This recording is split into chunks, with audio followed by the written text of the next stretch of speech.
மரணத்தின் விளிம்பில் நின்று எம்எஸ்வி பாடிய அந்த கடைசி பாடல், ஸ்டுடியோவை கண்ணீரில் நனைய வைத்த அந்த அசாத்திய சம்பவம். வணக்கம் நேயர்களே. தமிழ் திரை இசையின் வரலாற்றை மாற்றியமைத்த மாபெரும் இசை பிதாமகன், மெல்லிசை மன்னர் எம்.எஸ். விஸ்வநாதன் அவர்கள் ஆயிரக்கணக்கான காலத்தால் அழியாத பாடல்களுக்கு இசையமைத்து தன் காந்த குரலால் உலக தமிழர்களை கட்டி போட்ட இந்த இசை மாமேதை 2015ஆம் ஆண்டு ஜூலை மாதம் மறைவதற்கு சில மாதங்களுக்கு முன்பு ஸ்டுடியோவில் பாடிய அந்த கடைசி மாஸ் பாடல் எது? மரணத்தின் விளிம்பில் இருந்தபோது மைக் முன்னால் நின்று அவர் காட்டிய அந்த அசுரத்தமான எனர்ஜியின் பின்னணி என்ன?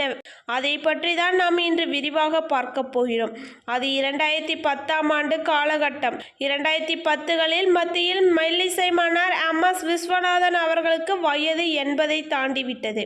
உடல் நல குறைபாடுகள் காரணமாக அவர் வீட்டிலேயே ஓய்வெடுத்துக் கொண்டிருந்தார். அந்த சமயத்தில் தான் நடிகர் மற்றும் இசையமைப்பாளர் விஜய் ஆண்டனி அல்லது இளம் இசையமைப்பாளர்கள் சிலர் தங்கள் திரைப்படத்திற்காக மெல்லிசை மன்னரின் கம்பீரமான குரலில் ஒரு மாஸ் பாடல் வேண்டும் என்று அவரை அணுகினார்கள். சுப்பிரமணியபுரம் படப்புகழ் இசையமைப்பாளர் ஜேம்ஸ் வசந்தன் இசையமைப்பில் உருவான ஒரு திரைப்படத்திற்காகத்தான் எம்.எஸ்.வி அவர்கள் தனது கடைசி பாடலை பாடினார். பாடல் பதிவிறக்கத்திற்காக சென்னை பிரசன்ட் ஸ்டுடியோவுக்கு எம்.எஸ். விஸ்வநாதன் அவர்கள் வந்தபோது அவரால் சரியாக நடக்க கூட முடியவில்லை.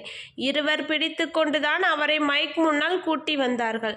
ஆனால் காதில் ஹெட்போனை மாட்டி மைக் முன்னால் நின்று 1 2 3 என்று இசை தாளம் கேட்ட அடுத்த நொடி 80 வயது முதியவராக இருந்த தனது எம்.எஸ். விஸ்வநாதன் 20 வயது இளைஞராக மாறி தனது வெண்கல குரலில் அசுரத்தமாக பாடத் தொடங்கினார்.